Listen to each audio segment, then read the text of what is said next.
Mesdames et messieurs, bonsoir à tous et bienvenue pour une nouvelle soirée des Elite Series League of Legends Spring Split 2023. Nous sommes ravis de vous retrouver comme d'habitude. Et comme d'habitude, je suis avec Tounaz. Comment vas-tu? Ça va super bien. Troisième semaine, on a eu 2 semaines de fous furieux qui viennent de se passer. Des résultats surprenants. Mais bon, on a l'habitude, on est Elite Series. Et on va voir un petit peu comment tout va se dérouler aujourd'hui. Oui, parce qu'on a vraiment une des saisons les plus captivantes, Ouais. je pense, que nous avons eu l'occasion de commenter. En effet, on va se rafraîchir la mémoire avec les quelques highlights de la semaine passée. Donc non, ça va. Vous allez voir, il y a eu pas mal de choses sympas. Alors que voilà, les highlights arrivent. Je croyais qu'il y avait un peu de retard. Hit contre Agency, c'était un match beaucoup plus disputé que ce qu'on aurait pu penser. Et surtout, on a vu notre premier pentakill. Ouais, premier pentakill de Soumi sur Aatrox. Malheureusement, ça n'a pas été suffisant puisque The Agency a fini par s'imposer au terme de ce match qui a été plutôt long. Mais on a vu du bon côté Hit, notamment en early game. Malheureusement, c'est un petit peu péché côté mid-late, mais globalement, très bonne perf des Hits, en tout cas bonne perf des Hits, et c'est ce qu'on attendait. La meilleure jusqu'à présent. Oui. Ça, c'est certain. Ensuite, on a eu une autre rencontre après celle-ci. C'était les Benelux United contre les Northern Lions. Et regardez, tout s'est joué là-dessus. Ouais, malheureusement, Jaguar qui tente un dive qui ne passe pas et Zora qui a roulé sur la partie après l'avantage que l'avait donné le top laner adverse cette partie. On revoit ce dernier teamfight de cette game qui a opposé les Zenity face au MCon et malheureusement, l'ultimate de Xeltop ici qui passe sur l'immunité de la Gwen et c'est les MCon tout simplement qui viennent remporter le teamfight. Cette ultimate et ces chaînes de corruption sont instrumentales dans ce fight. Malheureusement, elles passent un petit peu à côté et les Zenity s'inclinent, mais les Zenity ont montré du très très bon. On peut le voir, 40 minutes de game. Au niveau des golds, c'était complètement à égalité avant le teamfight et un petit peu dommage pour les Zenity, mais on espère qu'ils vont réussir à remonter la pente aujourd'hui. Ouais, on va voir si en effet l'early game arrive, le mid late game arrive à s'améliorer un peu du côté de cette équipe parce que c'est ce qui a pêché jusqu'à présent. Et puis il y avait une grande rencontre, il y avait Genk contre 7am en conclusion de cette deuxième semaine. On s'attendait à un match disputé. Il n'en a rien été. Les joueurs du KRC Genk ont roulé sur les 7am. Ouais, on peut le dire, de A à Z, on s'est fait rouler dessus côté de la team 7am et on tient à saluer Doimlot et son Pike qui ont été exceptionnels tout au long de la partie.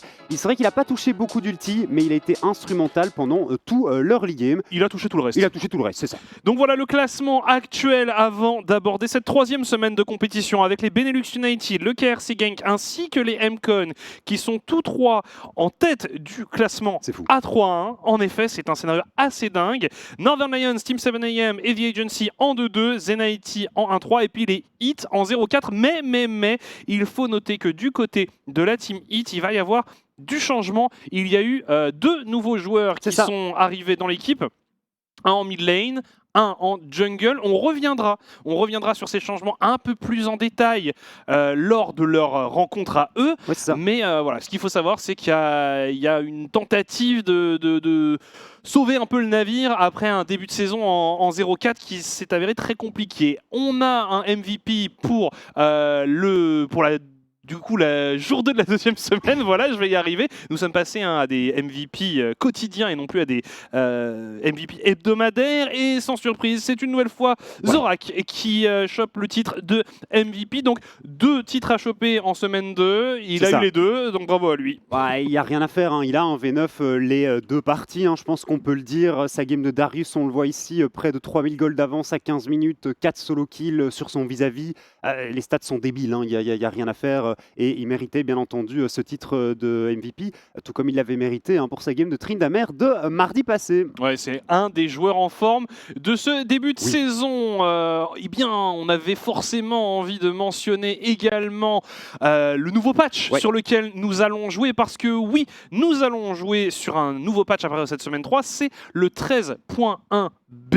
Vous avez sans doute entendu parler parce qu'il y a pas mal de nouveautés, pas mal de buffs pour certains champions, pas mal de nerfs pour d'autres. On va avoir la liste de ces derniers qui va s'afficher dans quelques instants. Il y a aussi eu des changements au niveau des items.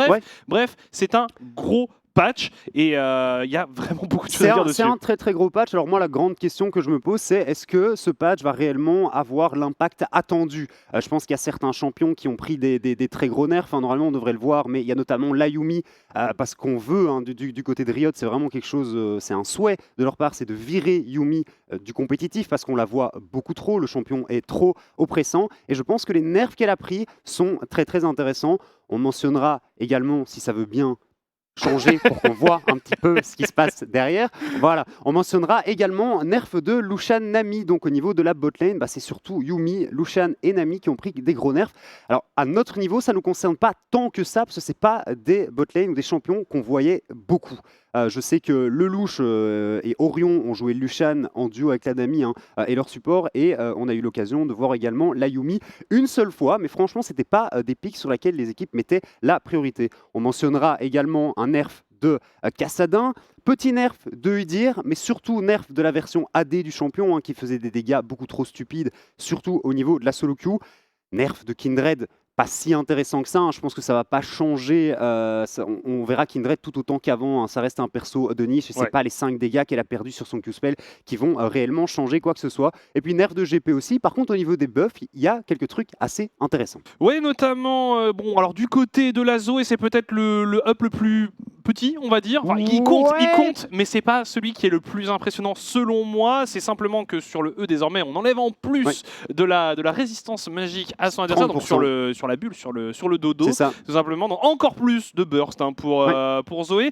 Côté Lilia, on a une amélioration globale de son scaling en AP. Ouais, c'est ça. Et on a mentionné que les hits avaient un nouveau jungler, à savoir Bali. Et Bali est un gros joueur de Lilia, donc on aura peut-être l'occasion d'avoir ce soir. Moi, c'est un perso que j'adore, voir jouer et voir en game. Je trouve que c'est vraiment un champion très très chouette. Et puis, sacré up, Doriana, mine de rien, au niveau du Q-spell, on a un petit peu amélioré son wave clear, on a réduit les dégâts, le coût en mana de son W, donc de la dissonance, et surtout la shockwave, sacré buff des dégâts, donc on aura peut-être l'occasion de la voir, surtout qu'on a un énorme joueur Doriana, à savoir JB de Jones, et on aura peut-être l'occasion de la voir ce soir. Ouais, un champion que j'aime beaucoup, donc très heureux de pouvoir revoir un peu Doriana potentiellement sur la faille, on l'a dit, c'est sous réserve que ce patch modifie réellement la méta. C'est ça, et pour ceux qui sont attentifs, vous avez dû le remarquer, on n'a pas encore parlé de Heimer, de Maokai et de Ryze, parce que à notre sens, c'était réellement les nerfs qui allaient avoir le plus d'impact ici en Elite Series. Je ne suis pas certain que ce soit suffisant, parce qu'on parle bien des nerfs des champions, mais les items continuent à être problématiques. Donc au niveau de Maokai, on a un petit peu réduit son wave clear, notamment en réduisant les dégâts de son Q-spell et en réduisant les dégâts de ses saplings. Et il y a l'étreinte démonique qui a été nerfée aussi sur les persos mêlés, qui fait un petit peu moins de dégâts, mais je pense que Maokai, au vu de la force de l'ultimate, au vu surtout de la force de la vertu radieuse encore actuellement, c'est un perso qu'on risque de voir, peut-être plus 100% pick ou ban, et encore, peut-être que je m'avance, mais avec un peu de chance, on devrait finir par ne plus le voir du tout avec les nerfs de la vertu radieuse qui, j'espère, arriveront en 13.3. Plus le voir du tout, je ne sais pas si c'est ce que je souhaite, parce que je trouve que c'est un champion qui reste sympa, mais c'est vrai qu'on va peut-être baisser un peu la priorité qu'on met sur ce champion, et donc on le disait, Ryze, Heimerdinger, deux champions très présents également dans la méta. Pour Ryze, on a un paquet de joueurs qui affectionnent ce champion. Et alors, bon, le nerf qu'il a pris, c'est en gros, avant Ryze, tous les 100 d'AP, il augmentait son mana de 10%. Maintenant, ce 10% est passé à 6%. Alors, ça va aussi nerfer le gain d'AP du Séraphin, puisque le Séraphin donne de l'AP en fonction de la mana max, ce item. Mais à nouveau, le problème, à mon sens, ne réside pas trop dans le champion lui-même, il réside vraiment dans les objets qu'il peut acheter, à savoir le Roi, le bâton séculaire, et le Séraphin. Donc avant d'avoir des nerfs de ces objets, je pense qu'on continuera à voir Ryze.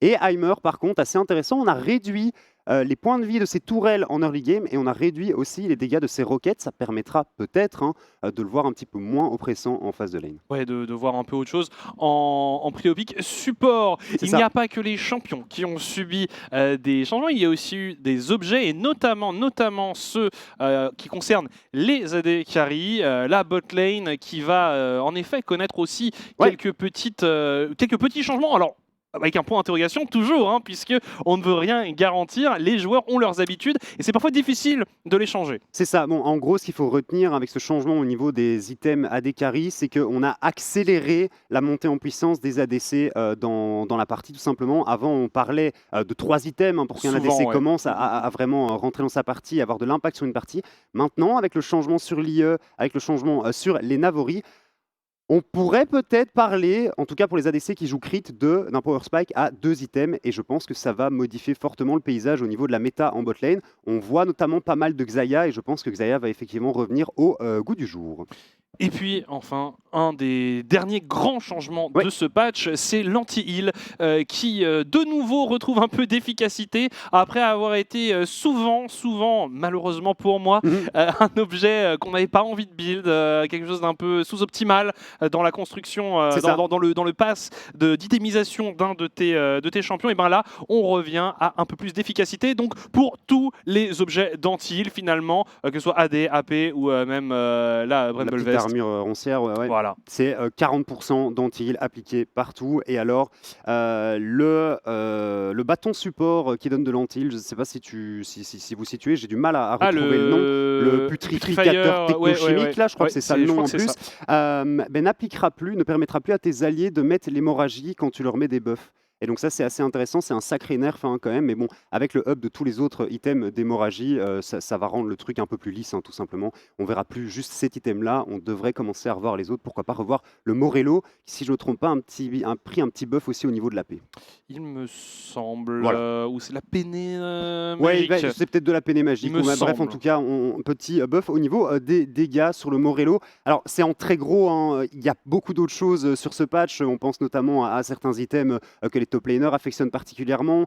Danse de la mort, couperet noir, qui ont été un petit peu modifiés. Mais on aura l'occasion d'y revenir pendant les parties. On voulait vraiment vous montrer un petit peu ce qui, à notre sens, aura aujourd'hui de l'impact, en tout cas à notre niveau, aura de l'impact sur les drafts et sur les games qui vont être disputés entre toutes nos équipes. On verra en effet quels choix seront faits par les équipes avant de se lancer corps et âme dans cette troisième semaine. On a fait un petit détour par une interview avec Lumerion. On vous laisse avec ça. On a un peu discuté avec le top laner des hits.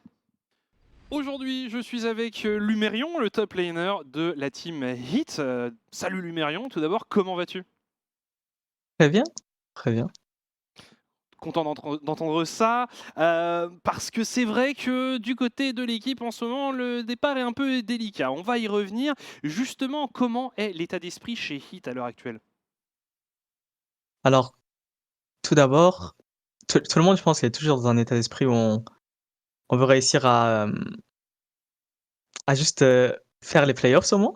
Je pense qu'on on a de grandes ambitions, mais tout le monde est encore dans l'esprit d'état de gagner et on n'a pas eu de grande dépression ou quoi, à perdre nos 4 matchs. Bien sûr, ils étaient très décevants puisqu'on a été quand même on a montré des bonnes choses qui sont mal terminées ou très brusquement.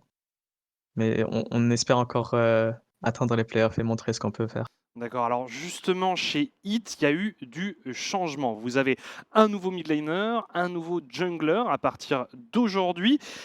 Qu'est-ce que ça annonce pour la suite? Est-ce que ça va vous aider dans vos objectifs? Est-ce que ça va influer sur votre style de jeu finalement? Oui, je pense, en fait, le hit d'avant, je pense qu'on a eu beaucoup de problèmes de communication, ce qui faisait que l'équipe avait à par moment juste l'air un peu perdu et on a cru que ces changements étaient nécessaires vraiment pour montrer un hit sur le meilleur jour quoi et juste avoir des bonnes games quoi et c'est tombé sur le mid jungle pour, juste augmenter les communications et avoir un hit plus agressif, et qui a plus d'envie en early game et en mid game. OK, j'aime ce terme, d'envie, justement. Heu, Tu parlais de communication aussi et qui s'occupait du shot call jusque-là? Et avec les nouveaux arrivants, est-ce que ça va changer quelque chose? Alors, c'était jungle, support et j'essayais de je pense que j'étais celui-là avec le plus d'expérience, du coup j'essayais d'un peu de, ouais, avec un peu d'expérience d'organiser tout ça, mais c'était assez vague en mid game. en early, on avait le jungle, mais c'était dur de juste relier toutes les pièces. Et on jouait un peu tous les 5 notre propre game, ce qui était très compliqué alors pour la suite. D'accord. Et alors justement, on est dans une nouvelle dynamique hein, avec ces nouveaux arrivants. Ce soir, vous affrontez les Benelux United qui, on le rappelle, sont en 3-1, font un très très bon début de saison. Mais selon toi, quelles sont les clés de ce match finalement? Et est-ce que c'est ce soir que Hit va chercher son premier succès? Alors, tout d'abord, je l'espère. Je pense qu'on a vraiment ce qu'il faut pour gagner contre Benelux United. Comme on a pu le voir dans leur match précédent, il y a eu leur top laner, Razorak, qui a vraiment un gameplay de fou avec ses pics Jax, Darius, Tryndamere. C'est sûr. On s'y attend et bah voilà, on espère lui mettre l'entraver quoi, vraiment. Et je pense qu'on a réussi à, avec cette nouvelle dynamique, à faire plus de choses en early et avec leur top laner un peu moins sur des carrés, je pense que ça va être beaucoup plus facile à jouer. Très bien, écoute, c'est vrai que c'est un sacré opposant que tu auras face à toi ce soir. Écoute, Lumérion, merci beaucoup pour ton temps. Un mot de la fin peut-être avant de se dire au revoir? Bah, merci de m'avoir repris en interview. Bah, merci J'aime à beaucoup toi. le cast et je reverrai la rediffusion et merci de m'avoir invité. Merci à toi. Salut. Voilà, Lumérion, l'homme le plus souriant de la C'est ligue. fou, hein, c'est fou, c'est fou, c'est fou. Ce gars a toujours la pêche. Ouais. Toujours un plaisir de discuter avec lui. Je Et suis d'accord. c'est vrai que bon, c'est l'air de rien une interview assez importante où il nous explique que le moral n'est pas au fond des chaussettes malgré les résultats. Et ça, c'est une donnée très importante. Il revient aussi forcément sur les problèmes de communication qui étaient assez criants, on va dire, quand on voyait le gameplay. Et c'est ce qui confirme, il y a certains moments où voilà, un peu de shot call au niveau du support, au niveau de la jungle. Mais ce qu'il dit, c'est qu'il y avait beaucoup de moments où on était 5 joueurs, 5 individualités à jouer chacun notre match. Et on l'a vu hein, lors de leur défaite de la semaine dernière, c'est effectivement en mid-late game où on ramait un petit peu du côté des hits, mais je suis très content de voir que Lumérion reste lucide. Ils ont cet objectif des playoffs vraiment en tête. Hein. Ils savent qu'ils sont capables de proposer du beau jeu. Et je pense que ce changement au niveau de la line-up va leur faire beaucoup de bien. C'est un petit peu un bol d'air frais qui va leur permettre de repartir sur une meilleure base. On leur souhaite parce que ce n'est jamais plaisant de voir une équipe larguée au niveau du classement. Clairement. Mais on se souvient dans l'interview qu'on avait eue avec Orion la semaine passée, qu'il disait que selon lui, aucune équipe finirait eh bien, en 0-14. Hein, le score modif, ça n'est jamais arrivé pour l'instant dans l'histoire des Elite Series. Et selon Orion, donc la DC du KRC Gang. Ouais, non, mais donc voilà, il y a de l'espoir, et ça fait plaisir de voir que chez Hit, l'espoir est encore là. On va regarder justement le planning de la journée, les 4 matchs que nous pourrons voir au cours de cette soirée. On va commencer donc avec un KRC Genk contre MCon, peut-être notre match of the week, même si encore une fois on a plein d'affiches complètement folles. Team 7am contre Northern Lions, et coucou au logo des Elite Series. On a donc 7am contre Northern Lions en match 2 de cette soirée. Zen-IT contre, j'ai un trou, Agency qui joueront donc en match 3, et puis on finira avec Benelux United contre Heat. On l'avait dit au cours de l'interview, un match très intéressant où l'on aura donc l'occasion de voir une nouvelle fois Zorak et ses compères à l'œuvre contre un Lumérion qui aura lui à cœur de tenter d'aller arracher un premier succès pour son équipe. Tout à fait. Et je crois qu'on va faire un petit tour par les prédictions avant de rentrer dans la première phase de draft de cette soirée. Premier match, quand même, 2 votes pour les MCon. C'est vrai que les MCon impressionnent. Et ce que j'adore avec cette affiche, c'est que c'est une affiche historique. Hein. C'est l'affiche de la finale du Spring Split de 2022. Avec des line-up différentes, mais globalement, je pense que c'est un match qui va être intéressant. Deuxième match, 7am contre les Northern Lions. Il n'y a que toi qui as voté pour les Northern Lions, mais je sais pourquoi. Tu fais confiance en ces jeunes joueurs hein, qui sont totalement capables de surprendre. Zen-IT face à The Agency, encore une fois, nous sommes les seuls à avoir voté pour Zen-IT. Et pour le dernier match de cette soirée, personne qui n'a confiance en Hit. Mais ça va peut-être changer. Alors, à savoir que quand j'ai fait mon pronostic Benelux United Hit, je ne savais pas non plus. Je ne savais pas qu'il y aurait tout un changement de roster. Donc, Voilà, on verra J'aurais quand même ce voté que pour ça les donne. Benelux. Je pense aussi que j'aurais voté Benelux United, mais finalement, on aura peut-être une surprise. Ouais. En effet, pour moi, c'est la soirée de tous les dangers. Hein. Mes pronostics, je suis un peu solo, donc Ça file des burgers. Quoi. soit je fais un tout droit vers le sommet, soit je fais un tout droit vers le bas. En tout cas, on est parti dans la première draft de cette soirée entre les MCon et le KRC Genk en red side. Donc on va voir justement comment ça se passe au niveau de ces premiers bans. C'est incroyable, hein, mais Genk n'a fait que jouer en red side hein, depuis le début de la compétition. Ils le prennent quand ils ont le choix. C'est ça, ils le prennent quand ils ont le choix et les autres prennent le blue quand ils ont le choix. La Fiora qui est ban, c'est logique. La Vi qui est ban, c'est logique. Si on banne la Vi, je m'attends peut-être à voir un ban de la Sejuani aussi hein, qui devrait suivre derrière. Alors, du côté... J'allais dire, bon, Maokai, est-ce qu'on va le voir ban? On le voit ban maintenant, donc il reste que Wukong hein, au niveau de la jungle. Ouais. Pipibat est impressionnant sur le pic, ça m'étonnerait pas de le voir ban maintenant hein, côté Genk. Bah, parce que le laisser open, c'est peut-être pas la meilleure des idées, étant donné que tu peux pas récupérer un des gros jungler de la méta si tu ne bannes pas le Wukong ici. Ouais, j'aime le choix du Wukong, mais là en effet, on va dire que Maokai et Wukong, je suis d'accord que c'est deux très gros pics pour Pipibat, et puis Sejuani Vi, deux champions sur lesquels Gartas a déjà été excellent, et Mayuk qui veut repartir sur son Cassante, potentiellement c'est fait, c'est lock. On a vu un Mayuk excellent sur ce champion, donc je comprends tout à fait ce choix. On ne croit pas trop au Garen du côté de Roba. Par contre, on pourrait essayer d'aller récupérer quelques champions intéressants qui sont open. Il y a du Azir, il y a du Ryze. Oui, le Ryze aussi, c'est ça, c'est ce que j'allais dire. Le Ryze est open. On préfère aller chercher la hache support côté de Hemlod. J'aime beaucoup. Alors, est-ce qu'on pourrait sortir une hache Caitlyn hein, un truc vraiment très très violent au niveau de la phase de lane. On sait que Orion sait à peu près tout jouer de toute façon et que Caitlyn est ultra oppressante actuellement. Ça permettrait aussi de la deny, même si Sliver n'est pas un très gros joueur de Caitlyn. Ou alors on va chercher, j'allais dire, tu peux aller chercher le top laner en prenant un Jax, mais bon, ce sera Gnar à nouveau. Roba très très bon sur ce pick et c'est un pick qu'il apprécie particulièrement. Alors j'aurais peut-être gardé en troisième pick hein, pour Genk, parce que là on pouvait peut-être récupérer un jungler éventuellement pour essayer vraiment de réduire au maximum le champion pool de Pipibat.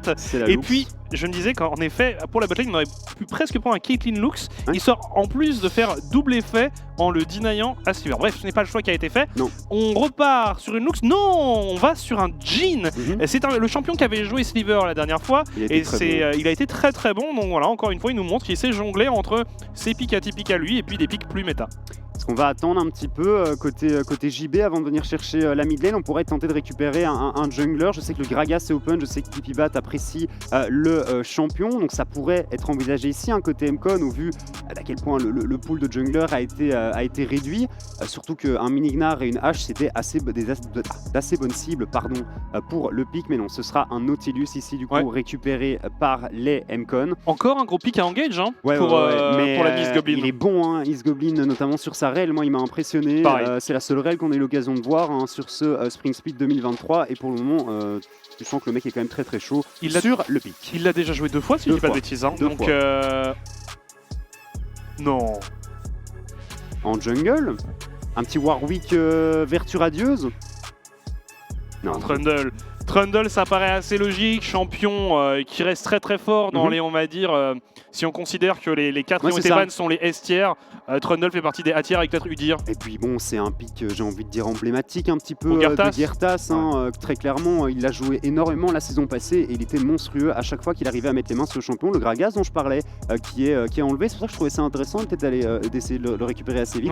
Et là, à mon avis, on va avoir des bans ADC, quoique la hache pourrait être ADC aussi. Hein. Ouais, on verra un peu ce que ça donne, et puis ce que j'aime bien avec ce pick Trundle, c'est que ça peut être aussi une solution contre Mayuk, hein, donc j'aime vraiment bien ce champion. Le Pyke qui est enlevé, on n'a pas envie de vivre un enfer contre Daimlot.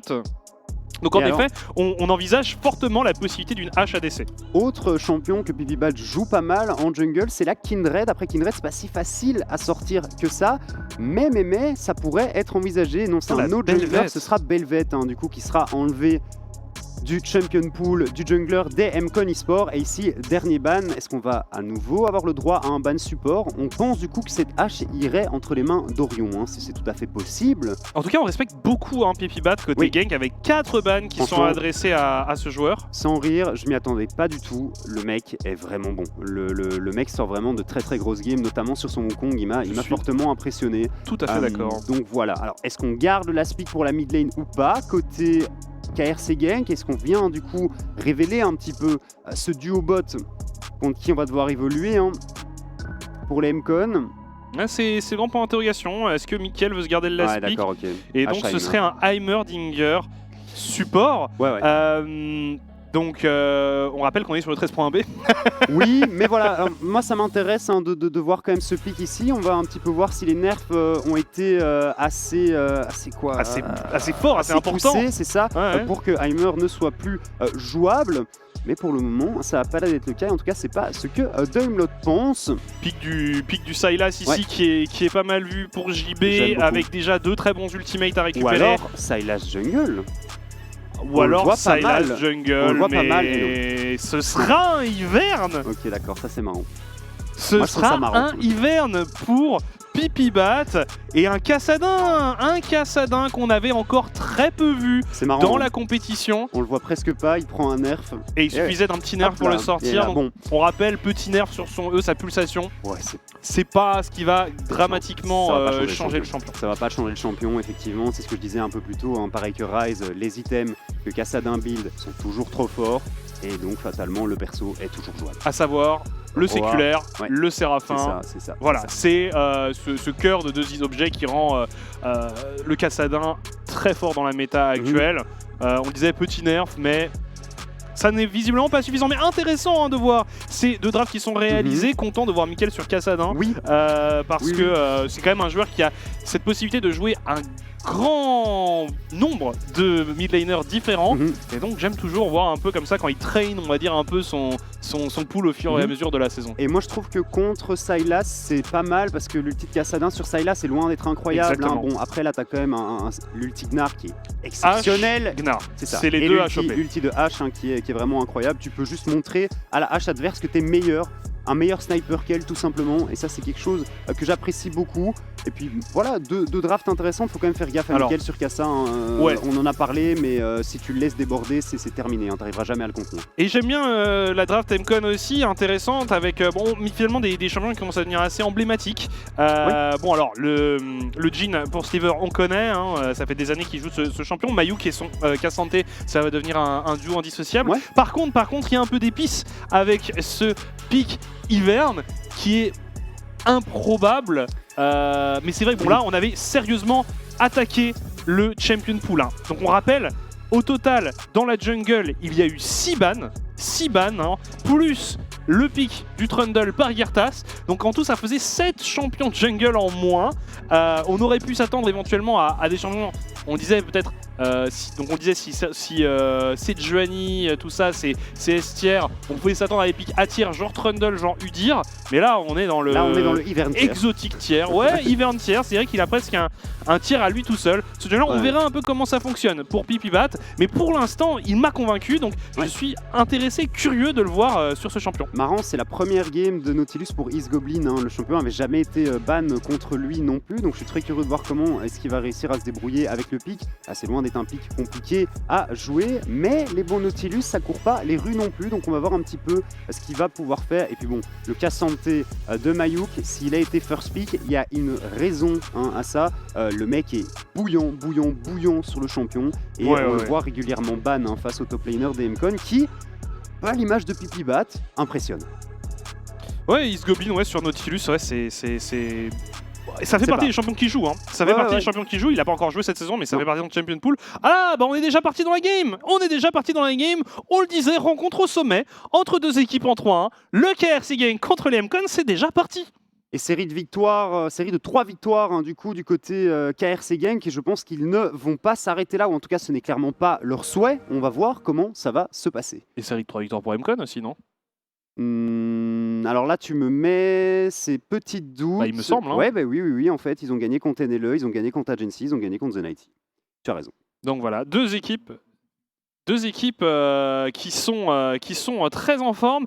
On nous dit qu'il y a évidemment, et on l'entend, quelques petits problèmes audio qui sont en train d'être résolus. Bah, j'ai entendu un ping, donc oui, ça devrait déjà être reparti. Alors à noter Cleanse pour les deux AD carry, c'est normal parce qu'on a du contrôle à revendre dans les deux compositions. À noter Mayuk qui joue sans flash mais avec un Ghost. Et sinon, à part ça, au niveau des Summoners, bah, on a Doimlot qui porte le heal. Ça c'est intéressant quand même, le heal plutôt que l'Ignite, donc c'est ce qu'on expliquait de toute façon avec les nerfs d'Aimer, normalement il devrait être beaucoup moins oppressant au niveau de la phase de lane. On voit qu'ici les tours ont beaucoup moins d'HP, 2 auto-attaques du Jhin pour les faire tomber, effectivement on n'a pas de son, ça va être résolu. Ne vous inquiétez pas, ça va être résolu rapidement. Et on a un observateur aussi qui... Oui, oui Michel, faut faire un effort. Hein. Ah c'est vrai que ça bouge pas beaucoup. Hein. Il est parti se faire un café et il s'est dit on va mettre la caméra automatique. Voilà. Il est de retour, notre ami. Bon, en tout cas pour l'instant, on n'a pas eu d'invade, on n'a pas eu d'agression complètement dingue d'un côté ou de l'autre. Je suis très curieux de voir sur quoi on va partir côté Orion. Est-ce que ça va être un build à base de Shilbo Ginzu ou pas, avec les buffs de l'IE? On va peut-être avoir le droit à une IE rapidement dans l'inventaire de Orion. Je suis assez curieux. Je suis un grand fan de H. Hein. Il me semble que c'est la première HADC qu'on voit cette saison. Oui. En Elite Series, bien sûr. Oui. Donc non, ça va être intéressant de voir comment ça se passe pour cette duo lane du KRC Gang extrêmement en forme hein, finalement depuis le début de cette saison, alors que Pipibat tente peut-être quelque chose. Il rôde autour de la mid lane. Il essaie peut-être de cover un potentiel gank du Trundle. Hein. On sait que Trundle peut lâcher des ganks très rapidement. Et puis on sait aussi que Kassadin, c'est un champion dont tu as envie un peu d'abuser quand tu es en early game.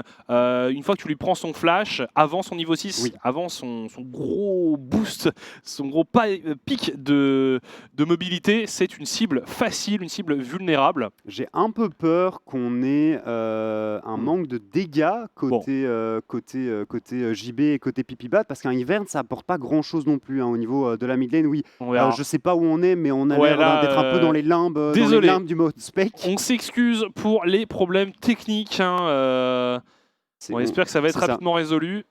Voilà. Alors on a juste le son des pings. Non, c'est bon. Voilà.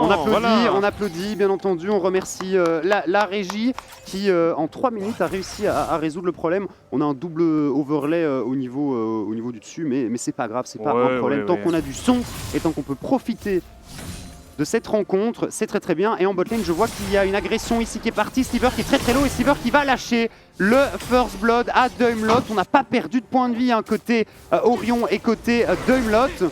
Et ouais, c'est la Warp Zone. Hein. Je suis vraiment désolé les gars. Oh, ça va revenir. On a eu un First Blood, on va peut-être avoir un replay. On espère que ça pourra être fixé. En tout cas, Jhin qui a utilisé son flash et sa cleanse ici. On voit pas grand chose, mais Mickaël est en difficulté. Attention, le red buff qui tique. Ça va pas être suffisant, c'est flashing de la part de Pipibat. Mickaël qui survit. Qui survit à pixel HP. Est-ce que le shield dégâts magiques a encaissé les dégâts de l'Aérie? Je pense que oui. Hein. Je pense que oui, je pense que ça se joue à ça. Ok, là j'avais dit que Ivern n'avait pas beaucoup de dégâts et pourtant on a failli faire tomber Mickaël et son Kassadin. Mickaël qui met une sacrée pression à JB quand même. Hein. Et Mickaël qui a conservé son flash. Hein. Mickaël qui a conservé son flash, donc franchement... Doimlot qui vient voler un peu d'XP. Ouais, et qui laisse son Orion seul sur la bot lane. Qui n'a plus de cleanse hein, d'ailleurs Orion, donc faut être vigilant. Non, on a joué très agressif à mon avis au niveau de la bot lane. On ne reverra pas le move, hein, je pense. On est spot par le pigeon de la hache ici. Mickaël qui est au courant. On tente une petite décale. J'espère qu'on va avoir des points de vue un peu plus dézoomés hein, au bout d'un moment parce que là... Ah, tu joues pas comme ça toi? Là c'est parfois difficile de voir un peu ce qui se passe. Mais voilà, ça va probablement être réparé. Attention Mayuk ici, qui se fait agresser par Roba qui va passer en méga. Mayuk, c'est pas mal joué, il se fait écraser au mur ici. Le Cassante. Roba qui vient sécuriser le kill sur son vis-à-vis. Oh là là, il lui a marché dessus, Ah. littéralement. Au sens propre, en C'est effet. ça, exactement. Et vous savez quoi, le fait qu'on soit 6 zoomés, c'est un très bon entraînement pour ceux qui ont du mal à utiliser leur minimap. Si Exactement. vous voulez suivre la game, vous avez juste à regarder la minimap. Ça vous apprend en solo queue à regarder un peu ce qui se passe en dehors de votre lane. Je sais que c'est surtout un problème au niveau des top laners, hein, les top laners qui sont sur leur heal. Ouais, me regarde pas comme ça, me regarde pas comme ça. Mais voilà, voilà. Un début de partie, tu sens que Genk ils sont pas là pour rigoler quand même. Non. Hein. Globalement, je pense qu'on a des trucs à faire. Bah, Chez c'est une TRC équipe- Genk. C'est une équipe qui joue quand même assez proprement. Oui. Alors, on l'a vu contre Hit, il y a eu quelques moments où on a tenté des choses, mais avant de tenter ça, il s'était assuré d'avoir le match bien en main. C'est ça, même contre les 7M, hein, c'est vrai qu'il y a un moment où on se fait plaisir du côté du KRC Genk, mais en fait on a tellement d'avance qu'on peut se le permettre. Faudrait pas non plus que ça glisse de trop, hein, mais pour l'instant ça se passe assez bien. L'autre, qu'est-ce qu'il est embêtant avec son... Avec son Heimerdinger. Ouais. Ah, c'est sûr que ce champion n'a pas perdu en pouvoir de nuisance. C'est clair. Et au top, on voit un Roba qui fait un excellent travail. Franchement, sur son art, c'est quelque chose, hein, ce joueur. Il a été monstrueux jeudi passé. Déjà contre Zergoth, en effet, il avait été excellent. Là, il s'en sort très bien contre Mayuk. Là, on voit Gertas, assisté par Doimlot, à la prise de ce premier dragon. Ouais, c'est Oh, bien. attention, il y a une arrow qui est passée. Bon, ça doit être call. Au top, ça devrait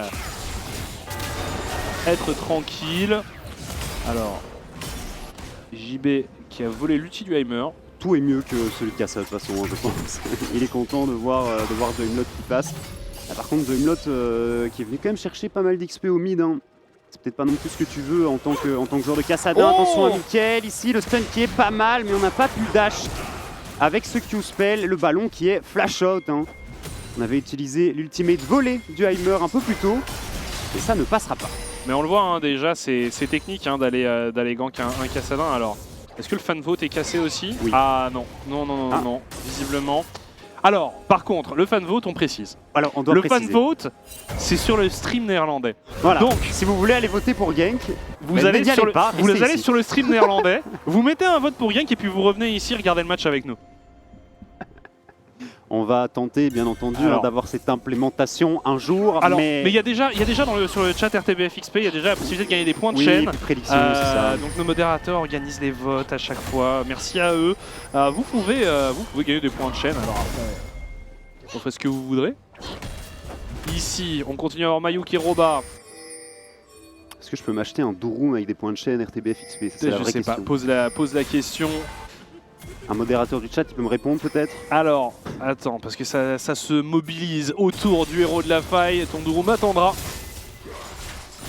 Il y a du mouvement. Attention, Mickaël. Il y a Isgobin qui arrive en renfort. Les deux ADC hein, qui sont restés, eux, sur la bot lane. Ça pourrait être un 4v4 autour de cet objectif neutre. Et on voit le KRC Genk qui a pris une position assez franche autour de ce héros.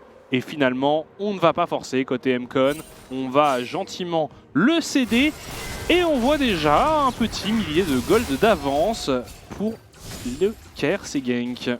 Ouais, c'est un truc qu'il faut vraiment éviter hein, face à Genk, c'est laisser tous les objectifs passer gratuitement hein, comme ça pour cette équipe qui, une fois qu'elle a un avantage, va clairement pas laisser l'équipe adverse revenir dans la partie. Hein. Il faut le rentrer dedans hein, au KRC Genk. Oui. Si tu veux essayer de les battre, il faut clairement ne pas les laisser comme ça dérouler leur jeu parce que on l'a déjà dit maintes et maintes fois, cette équipe en termes de macro, c'est potentiellement la meilleure de la ligue. Oui, je pense. Hein, je pense qu'on peut le dire. Pour le moment, ça joue un League of Legends assez clean au niveau de la macro.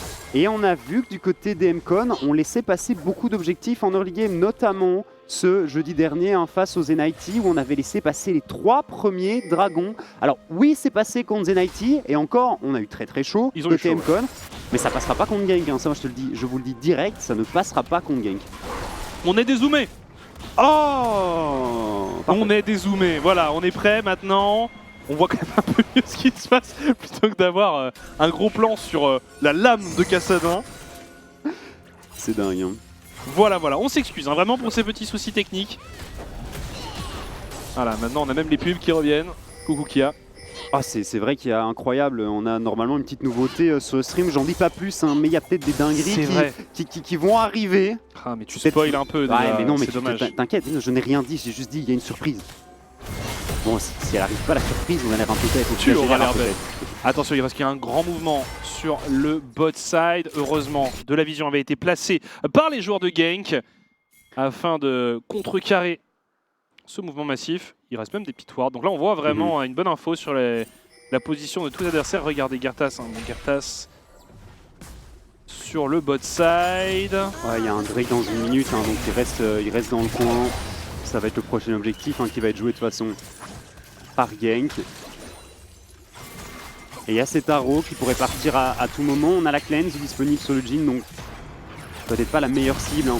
Oh, déjà Trinité au top pour Orion. Pas vu. Ouais, bah, le solo kill, la plaque, deuxième plaque maintenant récupérée. C'est vrai que Mayuk... Mayuk en difficulté sur son K'Sante, il nous a pas vraiment habitué à ça. Après le match-up, c'est le match-up hein, qui veut un peu ça, mêlée contre range, on ne doit pas vous faire un dessin. Tout match-up mêlé contre Gnar est une purge. Donc voilà. Ah, voilà. Regardez quelques stats de l'ami JB de Jones, mid laner des MCon, qui sont déjà partis. Dommage, c'était un peu rapide. Ça a été rapide effectivement, j'ai même pas eu le temps de lire.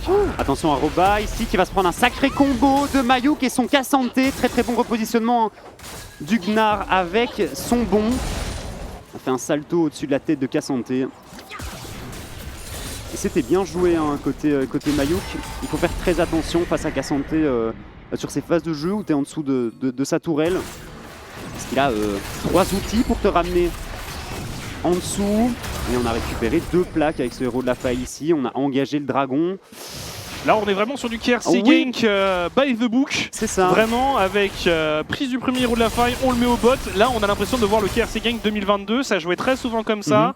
On donnait beaucoup de ressources à Orion. Et disons que ce joueur, quand on lui donne des ressources, il sait quoi en faire. Oh là là là là là là.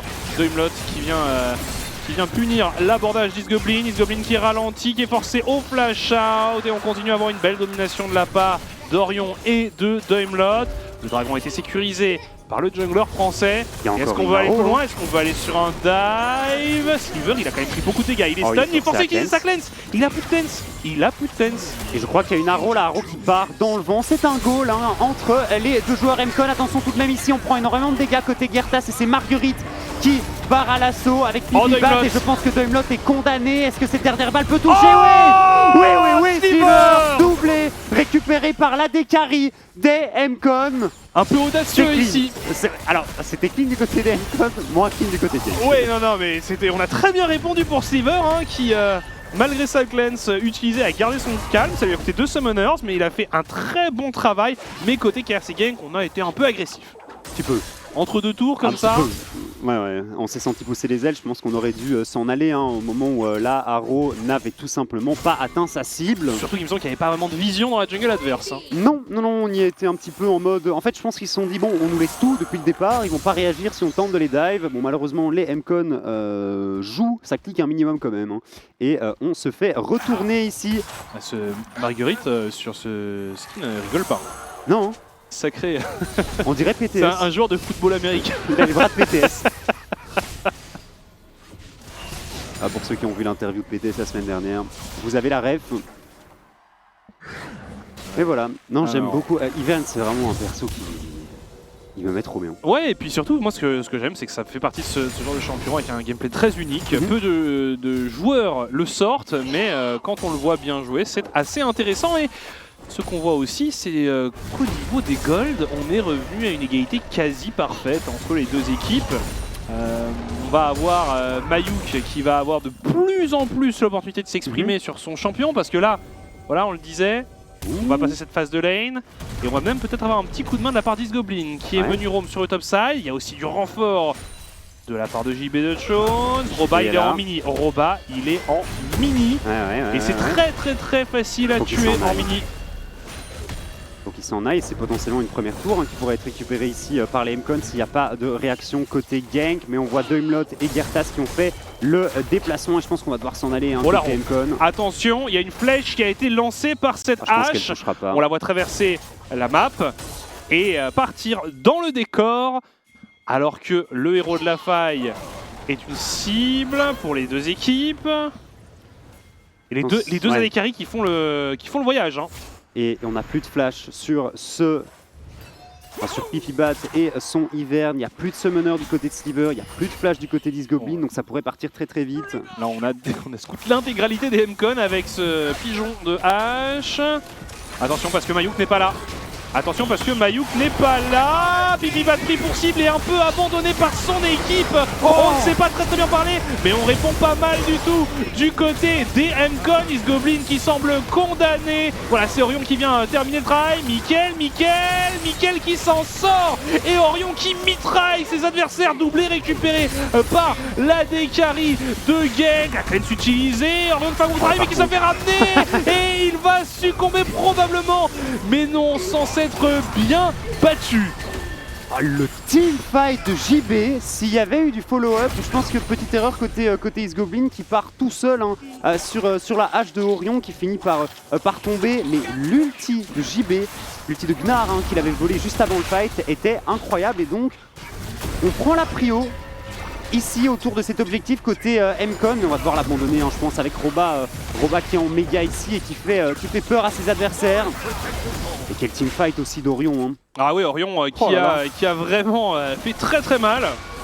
C'est vrai que JB au même moment faisait un bon boulot, mais on a vu un peu de manque de synchronisation côté MCon avec notamment Isgoblin qui lui est parti vraiment sur un autre flanc du teamfight. Alors certes il a un peu zoné mais il s'est trouvé un peu désolidarisé de son équipe. Est-ce que la grenade ASM n'aurait pas juste enterré ces trois joueurs de Genk qui avaient pris ce bel ulti de JB? On ne le saura jamais. Mais ça reste extrêmement tendu. Hein. Vous voyez comment les joueurs de Genk doivent s'employer pour sécuriser cet objectif. Alors, ça fait quand même 4 objectifs neutres à 0 pour l'équipe Red Side. Un Drake en plus dans 10 secondes. On voit que Doimlot est là et qu'il commence un petit peu à gérer la vision autour de ce dragon ici. Âme du dragon de la montagne qui va être joué. Et Roba qui essaye de récupérer. Une deuxième tour pour son équipe, histoire d'accroître encore un peu l'avance au gold. Il a vraiment fait une excellente phase de lane sur son Gnar. Ouais, je suis d'accord. On s'est pas fait surprendre par Mayuk. Et on a même réussi à le solo kill, donc rien à demander de plus à Roba et son Gnar. Voilà, la tour qui tombe finalement. On le voit aussi, tous les objets complétés, les deux séculaires pour les deux mid laners. Et attends, ici on essaye de mettre un peu de rythme pour les MCon. On va aller s'emparer du dragon et on va le concéder pour les joueurs de Genk. Ouais, de toute façon il n'y a pas de téléportation sur Roba, mais Roba il est en train d'entamer la T2 au niveau de la top lane, donc faut pas faire gaffe côté MCon. Et TRC Genk peut totalement abandonner ce dragon ici. Je pense qu'on n'a pas envie de se battre côté Genk, ce serait une stupide erreur. L'abordage qui s'est fait aborder ici par le Nautilus et qui va tomber. Troisième kill récupéré par Sliver ici. Gertas qui va tanker les balles du Jhin. Et c'était pas nécessaire. C'était pas nécessaire de s'engager dans cette river après que ce dragon soit tombé. Non, là c'était en effet de toute façon en peine perdue pour les joueurs de Genk. Mais très bonne réaction côté Isgoblin et son Nautilus. Et troisième kill pour Sliver. Troisième kill pour Sliver. Je me souviens de la hot take de notre ami Wong qui expliquait que selon lui, Sliver restait un joueur top tier dans la ligue. C'est vrai qu'on a vu une année compliquée pour l'ADC néerlandais l'année dernière. Deux splits franchement très décevants. On se demandait un peu comment ça allait se passer, s'il avait encore une chance. Il avait annoncé qu'il jouerait sans Stockbear pour cette année. Ce duo iconique qui a été uni pendant un paquet de temps. Et puis, voilà, le grand point d'interrogation, c'était comment ça allait se passer pour lui. La réponse est très bien, très bien. Il arrive avec une armée de rookies autour de lui et il nous fait un début de saison franchement impressionnant. L'Arrow qui touche sur Gertas, les contrôles qui s'enchaînent sur le troll, flash out pour le jungler de Genk. Ouais, l'Arrow qui est utilisé en réponse, mais on va perdre cette tourelle ici en mid lane. Et tu parlais de Sliver, il y a 2 Jhin qui ont été joués la semaine passée, un par Sliver, un par Auré, et c'est clairement celui de Sliver qui a impressionné. Toujours aussi bon sur ce pic. Il n'y a rien à faire, c'est sur ses pics signature de toute façon. Ouais, mais Mayuk, il n'y a pas de fun, il n'y a pas de fun. Non, clairement pas. On a couperet noir maintenant sur Roba. Couperet noir qui d'ailleurs a été... Un petit peu bug. Ouais, sur le patch... Sur le patch 13.1b. Ça m'embête un peu, j'aurais préféré qu'il appelle 13.2 quand même, parce que si je me trompe pas, celui qui sortira après s'appellera 13.3. Après B c'est 3. Ouais, après 1B c'est 3. Exactement. Mais c'est vrai que le couperet noir, on le revoyait déjà. On le revoyait déjà un peu, mais ce petit buff va peut-être encore un peu plus inciter certains joueurs à s'en équiper. Des gars qui buildent de l'armure, enfin qui ont des champions qui buildent autant d'armure, c'est clairement un bon item. Par contre Pipibat, on est vraiment sur un build support et c'est classique sur Ivern. J'aime beaucoup le Michael en deux. Ah, il a de la valeur parce qu'il y en a du contrôle. Faut avoir le doigt sur la cleanse côté Sliver.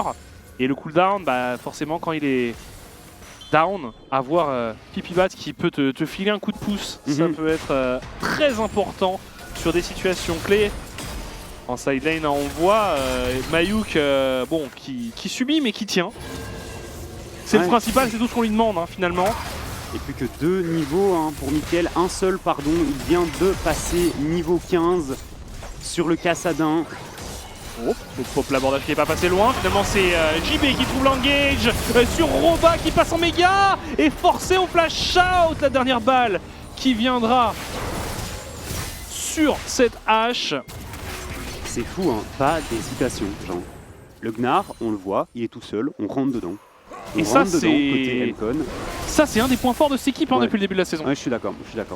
On est incisif au niveau des calls. Quand on prend une décision, tout le monde suit la même décision, tout le monde est sur la même longueur d'onde. Et aucune hésitation tout simplement, et c'est ce qu'il faut. C'est ce qu'il faut à mon sens.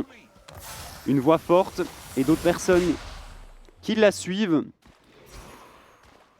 Mais c'est vrai que tu mentionnais Mickaël, il est à un niveau de pouvoir commencer à jouer sa partie. On l'a pas encore beaucoup vu, mais c'est normal. C'est un Kassadin, il est là pour farm, il est là pour atteindre son niveau 16 et puis ensuite faire quelque chose. Oh là là là là, la Rocky est trouvée sur Pipibat, forcé au flash out. On a utilisé beaucoup quand même pour essayer de venir à bout de Pipibat ici. Ouais. Alors Mickaël face à JB. Les deux sont niveau 15. JB il fait une très grosse game de Sylas aussi. Ouais. Franchement, il arrive sur ce début de saison, les gens le scoutent, ils voient qu'il ne joue que Orianna sur son compte. En train de se dire qui est ce clown, mais nous on savait bien entendu, on connaissait la vraie valeur de JB. Mais par contre, je suis très impressionné par son niveau et surtout par le champion de pool qui propose. C'est le 5e champion différent qui joue. Il a sorti de la Syndra, du Jace, du Victor, du Azir, maintenant son Sylas qui est très clean aussi. Bref, il n'est pas forcément aussi performant sur tous les champions, mais clairement, il a un champion pool intéressant. Pipibat, une nouvelle fois, pris pour cible, Bisgoblin également, Pipibat qui tombe assez low, Marguerite qui tank bien, mais Mickaël qui vient faucher le jungler adverse. Mickaël bientôt niveau 16, on le rappelle. Mayuk qui essaye de se lancer dans la mêlée. On est bombardé par Sliver au même moment. La re-engage effectuée ici par Bisgoblin. Mais est-ce que Mickaël il est laissé complètement tranquille. Mickaël il est free DPS. Shutdown récupéré ici par JB. Au même moment, Mayuk qui donne tout et qui a récupéré un shutdown sur Orion. Regardez JB qui fait un énorme travail. La 4e balle de Sliver qui pose de bons dégâts. On temporise du côté de JB. Mickaël, c'est stopwatch. Enfin Zonia pour stopwatch. Sliver seul survivant qui va finalement rejoindre ses coéquipiers. C'est un ace pour le KRC Genk et un dragon pour cette même équipe. C'était close quand même. C'était très close. Le Kassadin qui a fait un travail exceptionnel, mais Mayuk sur son cas santé une nouvelle fois qui arrive à venir chercher Orion dans la backline. C'est une des forces du champion. Et ça s'est assez bien passé pour les MCON, pas assez malheureusement, et c'est le KRC Gang qui va s'emparer de cet objectif, et surtout Mickaël qui récupère 4 kills hein, sur Ouais, le c'est team ça. fight. Mickaël qui fait très mal, mais Mickaël qui a été laissé quand même très tranquille hein, dans Ouais. cette histoire. Ouais, niveau 16 en plus maintenant sur le Kassadin, on va pouvoir back et dépenser des sous, ça m'étonnerait pas qu'il nous tape un petit Medjay, hein, l'ami Mickaël, il y a 10 stacks sur ce Darkseal ici, voilà c'est fait, c'est acheté, je le connais, hein, je commence à les connaître. Bon, ça devient c'est un peu le midliner. ouais, Les gars, mais ils tout ont le 10 monde ne le stacks. ferait pas. Non mais généralement c'est t'achètes ton... T'as des stacks, Ouais. t'achètes ton Medjay, Ouais. tu meurs, Ouais. tu remeurs, et après t'as ton Medjay 0 stack et là tu peux commencer à jouer. Ça sent le vécu hein, pour tes games de solo queue récentes. Compliqué mon début de saison, on va revenir là-dessus. Mais en Et effet, voilà. par contre ici Mickaël en 4-0-3 et qui est maintenant bien lancé dans sa partie. Les joueurs de d'Emcon qui cèdent du terrain. On est en train de prendre la possession de la jungle adverse côté gank. La game maintenant elle est très dure hein, pour Elle les est Mcon. très compliquée. On voit juste sur un teamfight comme ça, on a pris 4000 gold d'avance hein, côté gank. On voit que le gong déprime, le gong de la misère a sonné hein, pour les Mcon. Mais on a quand même laissé Mickaël très tranquille dans cette partie. Hein. C'est dur en vrai. Comment est-ce que tu fais pour venir à bout du Kassadin avec un Ivern et un Sylas? Je suis pas certain que tu puisses. Tu vois. Peut-être avec des décalages de Goblin, Oui. parce que l'air de rien, Orion il a été souvent laissé seul, donc on aurait pu avoir un peu plus de mouvement, peut-être. Juste une piste, hein. Je dis pas qu'Isgoblin a fait un mauvais travail. Mais voilà, toujours plus facile à dire après coup. On essaye de se regrouper sur Mayuk, qui prend quand même pas mal de Cher. dégâts. Il va se faire couper en plus par Gertas. On lui met tout, hein, mais il a pas le ghost. ouais, ça reste Oh un Cassante qui gagne Bah oui. beaucoup de temps. Toujours plus en fait. Encore un dash. Ah, Quand non, même. C'est bon. Quand même. Il a réussi à s'enfuir d'un Kassadin qui a quand même un dash toutes les 3 secondes. Hein. Enfin bon, ça D'un tombe Kassadin du côté fed. de Mayuk. D'un Gertas qui l'a ulti. Ouais. Non, clairement impressionnant. En tout cas, ici, ça va être un Baron Nashor pour Gank. Baron Nashor pour Gang, je pense pas qu'on puisse réellement le contester du côté des Mcon, mais s'il faut pas tout de même tenter quelque chose, parce que ce Baron Nashor ici pourrait être clairement le dernier clou hein, dans le cercueil Oh, JB. des Mcon. JB, très bonne ulti ici, on vient à bout de Hemlock, mais est-ce qu'on peut récupérer plus du côté des Mcon? Non, ce sera Pipibat et son Ivern qui vont tomber ici. Roba qui fait un excellent travail et qui rend à JB ce qu'il avait tendu à ses coéquipiers juste avant. L'ultimate de Siever ici qui ne sera clairement pas suffisant, et Roba qui est dans la phase de ses adversaires et qui ne s'arrête pas tout simplement. Attention tout de même à la téléportation de Cassante ici qui pourrait Mayuk. changer la donne, mais non c'est Roba et son Gnar qui font un carnage. Mickaël qui rentre dans le fight et Mayuk qui est seul. On va pouvoir se retourner sans souci sur ce Baron Nashor côté KRC Gang, et tu sens qu'on manque un petit peu de peps hein, côté Mcon. On est malheureusement trop derrière. Et ce Kassadin est tout simplement ingérable. Ils se battent 20 stacks vaillamment. de Medjay. Ils se battent vaillamment les Mcon, mais en effet, c'est très compliqué pour eux. Le Baron Nashor va être récupéré, on le disait, sans contestation, parce qu'on a perdu pas mal de monde dans le précédent teamfight pour les Mcon.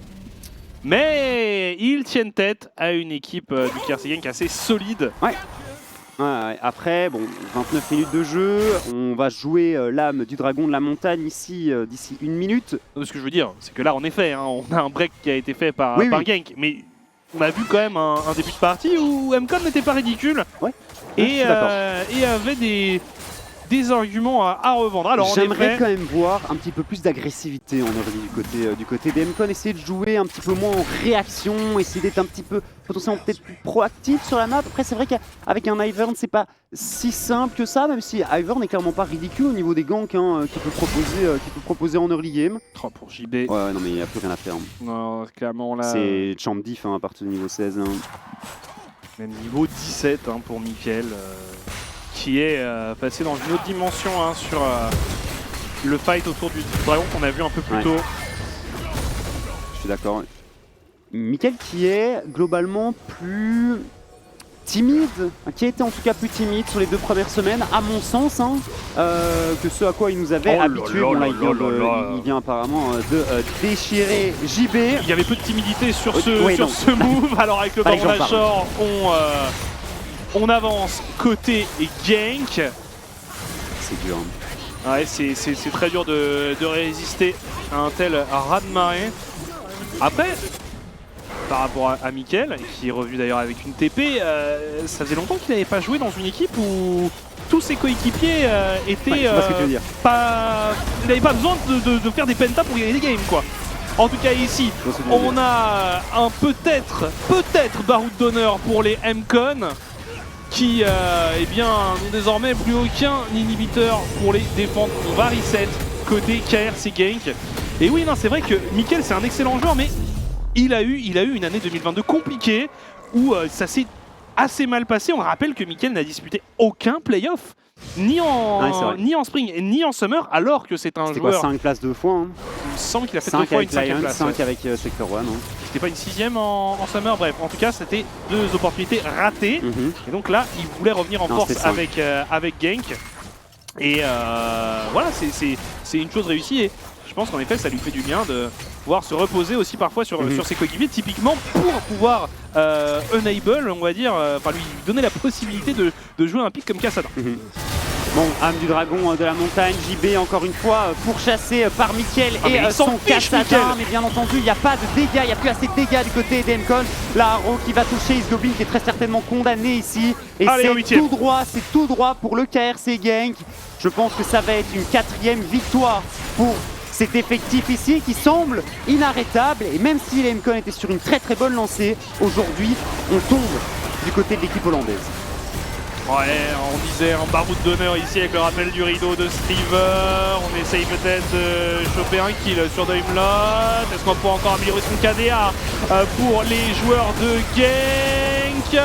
Roba qui essaye de ramener ses adversaires à ses coéquipiers. Mais voilà, le travail est fait. Le KRC Genk va chercher une 4e victoire. Ils sont redoutables, ils sont lancés et selon les dires d'Orion la semaine passée, ce n'est que le début. Ouais, c'est que le début et elle est quand même violente hein, celle-là. Je trouve que la victoire est convaincante, c'est maîtrisé. Encore parce que fois. bon, alors on fait une petite erreur au niveau de l'early game, ce dive hein, dont on se rappelle, mais globalement, bah, on prend pas trop de risques, on laisse passer un seul objectif, hein, un seul objectif neutre.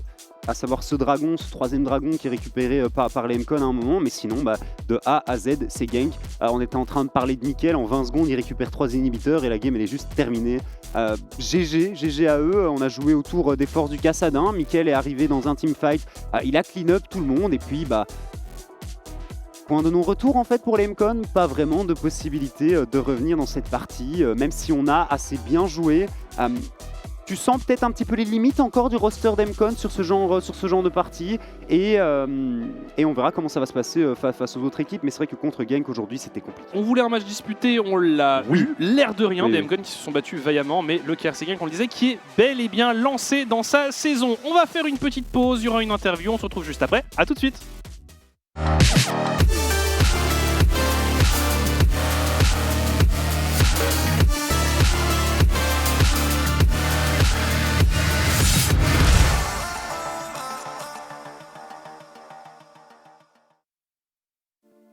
At Air Omen, we believe taste should be savoured, comfort should be next level, and pilots should be hardcore gamers. Why? Because they're proven to have superior reflexes and hand-eye coordination. And that means a superior journey for you. I'm not gaming for me, I'm gaming for you. Transcend humanity with Omen.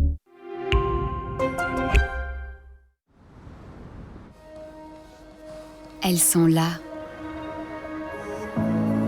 attendant qu'on les découvre.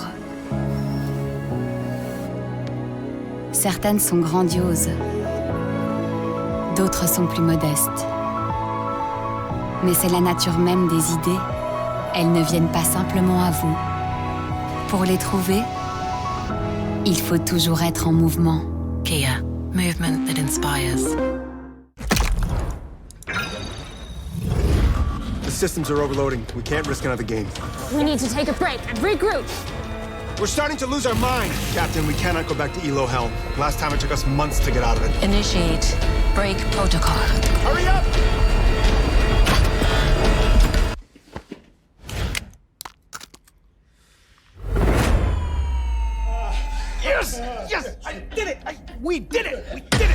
the biggest champ needs a break.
Hello everyone, welcome back to the Elite Series League of Legends. My name is Orchid and I am joined here by none other than the one and only top laner for KC Genk Esports, Ruba. Ruba, how are you doing, man?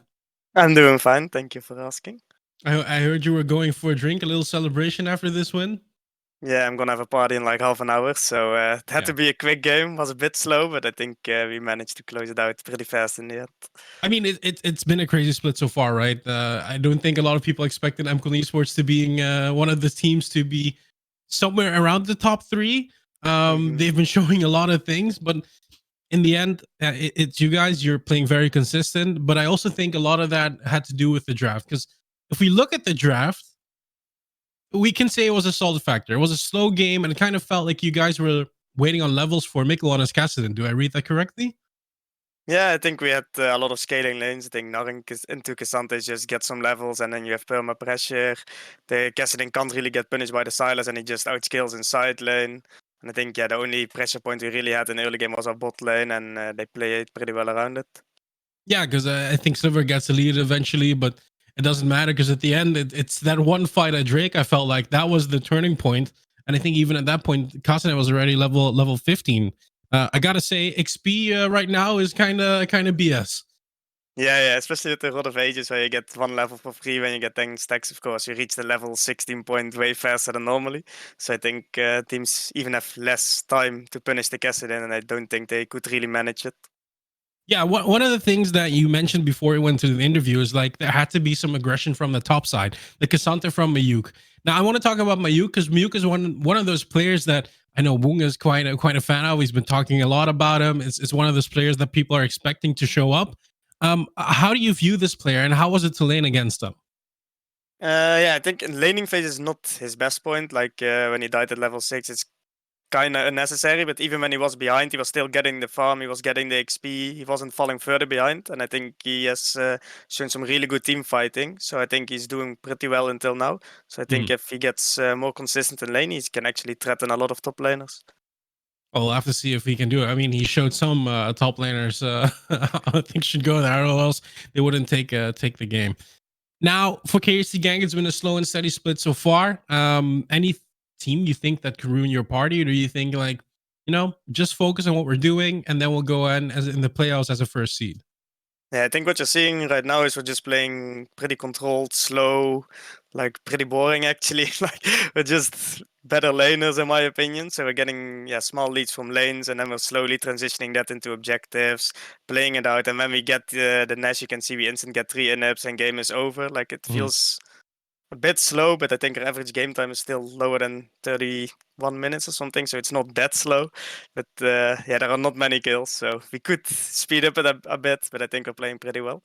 I mean, let's be fair. I think for all of us, I speak for the viewers as well, it's like the meta is kind of boring now. The meta is kind of boring. Like the only thing you're seeing is bot lane fighting level 1, and the team that wins kind of wins the game as well. But I don't know. I don't like this meta, but we have to play in it, and it's fine. Well, let's see. I think there's more wins to come for you guys if you stay focused, and I hope to see new things from KRC Gang because, as you said, it's kind of boring gameplay, but I also see quite a lot of similarities from Summer Split, and I'm kind of wondering when the first team will find ways to beat this KRC Gang that is playing the way they are playing. Yeah, we have to find out. Maybe the best can play another game and some team can win again. But with this team, I have a lot of confidence, and I don't think at this point any team comes close to beating us. Those are some big words. Roa, thank you so much, and enjoy your party. Have a nice evening as well.